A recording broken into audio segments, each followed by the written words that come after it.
Hi guys, PJ from Roland here, and today I'm going to be showing you through the SP-404 Mark II firmware version 3.0. This massive update adds a stack of new features for new performance workflows, a majorly boosted DJ mode, improved MIDI sync implementation for jamming with external instruments, and loads of additional enhancements. In version 3.0, the sequencer has now been upgraded to provide improved stability for playing back multiple samples. This is great for jamming with files from your recording sessions or bounce straight from your DAW. In this example, I've bounced out some 8-bar files from my DAW.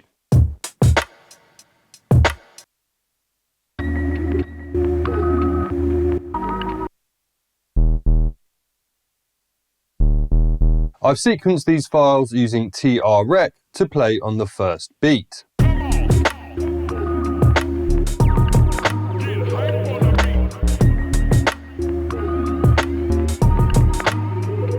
Now that they are playing back in sync, I can finger drum, drop new samples, and manipulate my track with effects.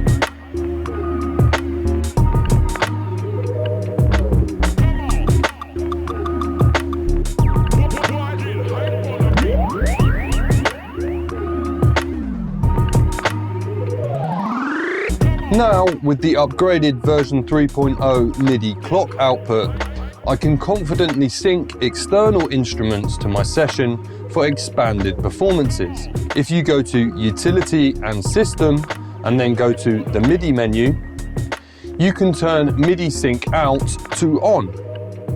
This will now send MIDI clock and start-stop to any attached hardware. If you need to finesse sync timing, you can go to Utility, then MIDI tab, and then set the sync delay value to tighten it up. Here I have the MC101 attached via MIDI and running into my external input. If I go to the pattern sequencer, when I start a pattern playing on the SP, it will also start the clock on the MC101, so now I can drop in new synth layers on the fly.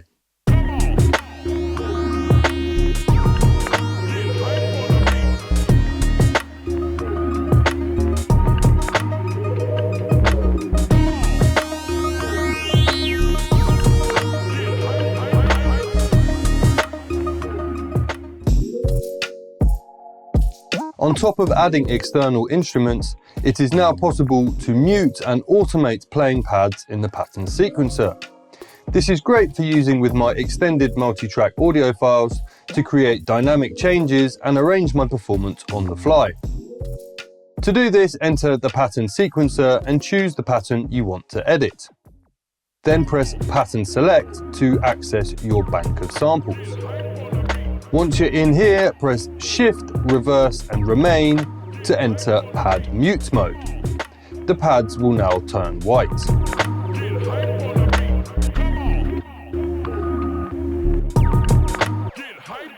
If you press Record now, when you mute pads, it will record the pad mute automation and play it back.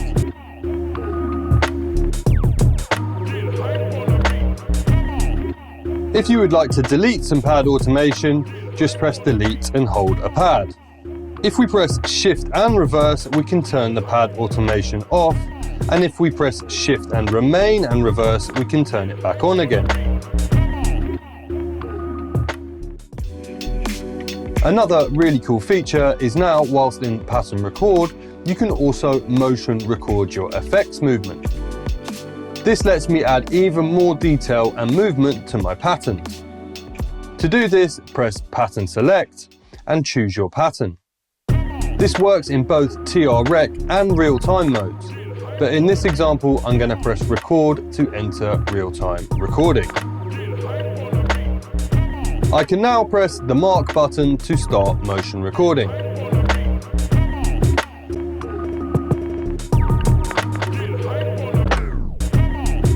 Notice that it also records me turning the effects on or off.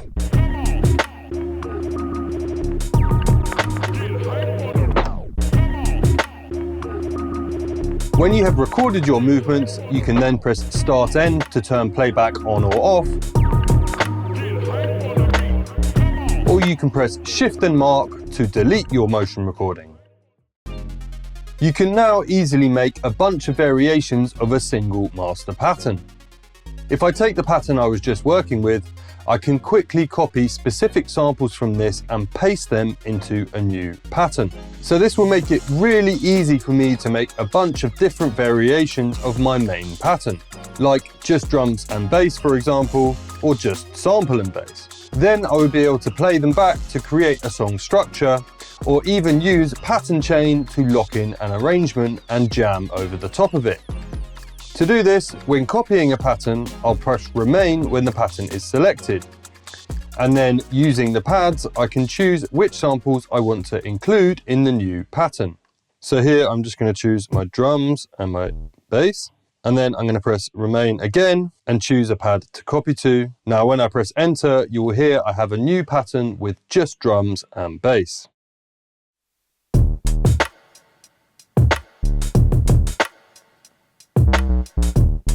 You can now convert or bounce your patterns to audio samples. This helps to convert complex musical moments, like the pattern I was just playing, into easily manageable samples. To do this, press Pattern Select, and I'm going to choose this pattern. Then if we press Copy and we choose the pattern, now if we press Pattern Select, you can see at the top of the destination it has changed to sample. I'm going to put my new sample here, and then we press Copy again to bounce the pattern to the pad.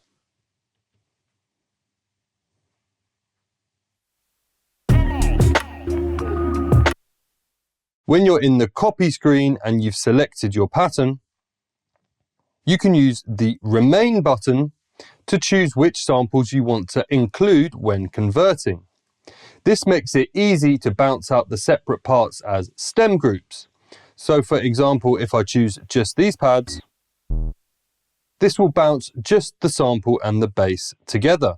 If I now press Remain again, press Pattern Select to create a sample and choose this pad. Now when I press Copy, here I will have a new bounce file with just the sample and the bass.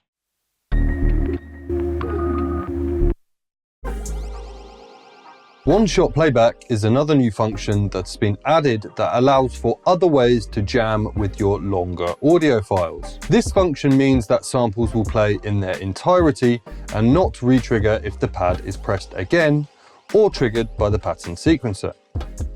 To show you how this works, I have a 32-bar evolving melody and I will make this a one-shot trigger.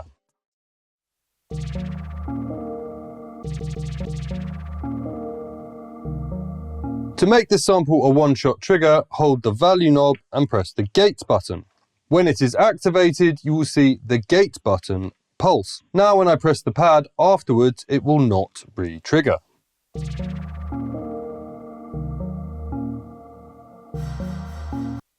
This is very useful because it allows us to do some interesting things in the pattern sequencer. So if I press Pattern Select and create a new one-bar pattern in TREC mode, now I can choose my sample and I can put it on the first beat.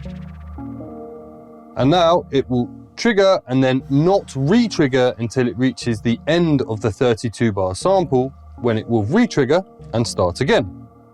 So now I can add drums and bass into my sequence.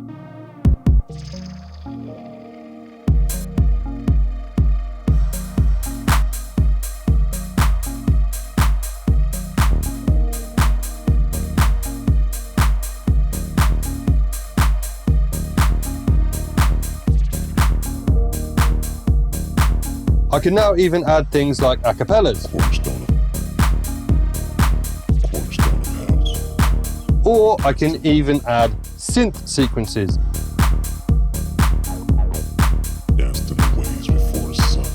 This means you can create live jams with evolving patterns while still working in a one-bar structure. Another new added benefit, which helps you get right into your performance, is setting the effect loaded to the MFX button on startup. To do this, press Shift and Pad 13 to enter the utility menu, then go to the EFX settings menu and use knob C3 to scroll all the way to Other. Then go to MFX Top and you can choose the effect you would like to be loaded on startup.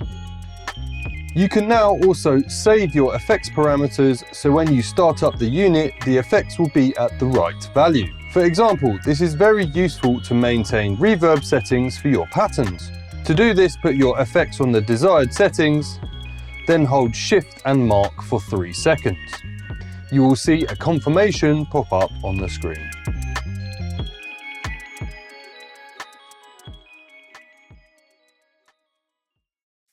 In version 3.0, we also see DJ mode getting a massive boost. This adds a load of new features for taking this performance style even further. Cue points can now be added to audio files and can be used in DJ mode. They can be used to start the audio from a certain position, jump to different sections of a song, or other performance tricks. One way to add these into your files is to go into the chop menu by pressing Shift and Start End. In here, you can control the cursor using C1 and then enter a cue point by pressing Mark. You can then adjust the cue point using C2.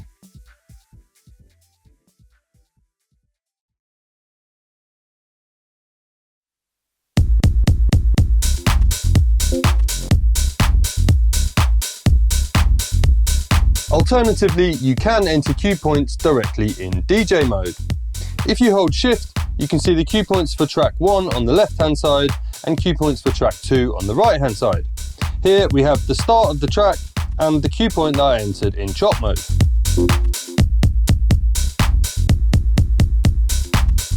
To enter a new cue point in real time, just press Shift and Mark. If you would like to delete a cue point, press Shift and Delete and the pad. You can jump directly into the waveform edit screen from DJ mode by pressing Shift and Start End. In here, you can adjust your cue points very accurately. As mentioned previously, version 3.0 provides enhanced MIDI clock output stability. Much like with my patterns, I can sync external instruments to my DJ set for layering up other ideas and live remixing. Here you can see I have my Ira Compact T8 attached and it's going to be playing some additional percussion. Pressing play on my track in DJ mode will also start the MIDI clock on the T8. Now if I increase the BPM on the SP, the BPM will also increase on the T8.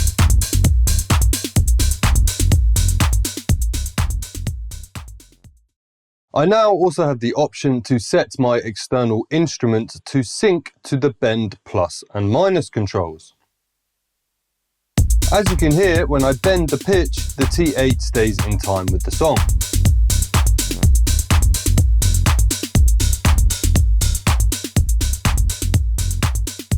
You can access this in the Utility menu under the MIDI tab. And if the bend value is too small or too large, you can adjust the bend sensitivity in the General tab of the Utility menu. When you're prepping your songs for mixing or matching loop tempos with your patterns, you may need more precise BPM adjustment, allowing your audio to sync up just right. You can now access BPM settings of up to 2 decimal points by going into the pitch speed page. Then turn the value knob to the right and set the BPM setting to manual F. This will allow you very fine adjustment to the BPM.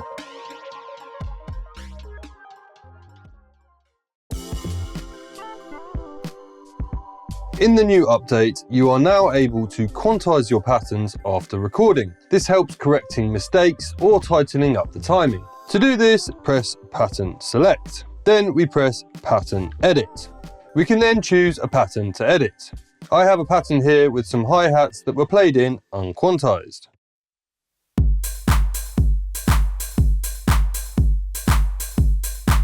If we then press Record Setting, we can now use C2 and C3 to adjust the quantized grid setting and the quantized strength. I'm going to put this on 8 and the strength on 100. Choose the pad you would like to quantize, and then to add the correction to the pattern, press in the value knob. Now you can hear the hi-hats have been quantized. Here I only quantized one pad, but you can change several pads at the same time if needed. There is now the ability to copy patterns, samples, or even full banks to other projects, making it much easier to clean up and reorganize projects. To copy a sample or a pattern, press copy, and as you can see, there is a new value above the destination. You can then use the C3 knob to choose which project you would like to copy to. I'm going to copy to project 6. So now I choose my sample and choose my kick drum here, and I'm going to choose that to go to a 1 in project 6. Then I'll just press copy. Now if I go to project 6, on A1 we have the kick drum. You can now also copy entire banks to new projects. Here I'm going to copy these sounds to another project. To copy a bank, press copy and exit. Choose your bank to copy. I'm going to copy bank A. Now you can use your C3 knob to choose where you're going to copy to. I'm going to copy to project 6 again. Then use the value knob to move to the destination and choose the bank in project 6 you want to copy to. I'm going to copy to bank B. So now if we press copy and we go to project 6, bank B, my files will have been copied to this bank. You can now change all of the parameters of the pitch speed menu or the envelope menu for an entire bank simultaneously, making batch editing a group of samples much easier. To do this, enter the menu and then hold the remain button whilst changing a parameter.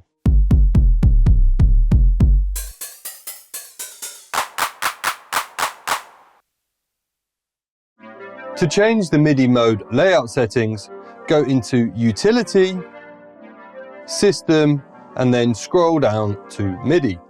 At the bottom of the menu, you can change the MIDI mode from A to B. In the original MIDI mode A, Bank A would send and receive MIDI on channel 1, Bank B would send and receive MIDI on channel 2, and so on. In the new MIDI mode B, the MIDI layout will now change so that banks A to E will be on channel 1 and banks F to J will be on channel 2. This is useful as samples from several banks can be triggered from a single MIDI keyboard without changing the MIDI channel. Or the SP can be used to send MIDI to other devices, like Ableton's drum rack for example.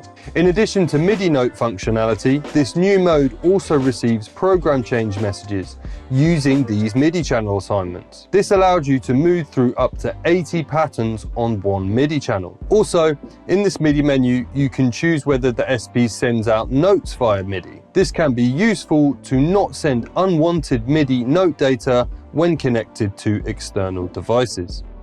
It is now possible to set the release time on gated samples. To do this, take a gated sample, go into envelope mode and adjust the release time with C3.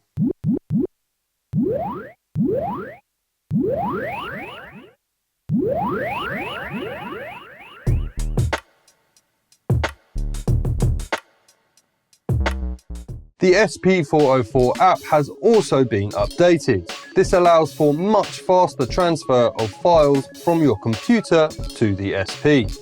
You now also have the ability to load the SP-404 editor app in your DAW. This gives you all the functionality of the standalone editor app inside your favorite DAW. So there you go guys, those are the new features in the SP-404 Mark II 3.0 update. Go and grab the update from the Roland.com website and be sure to register your SP-404 Mark II for all the latest info. Thanks a lot for listening and I'll see you next time.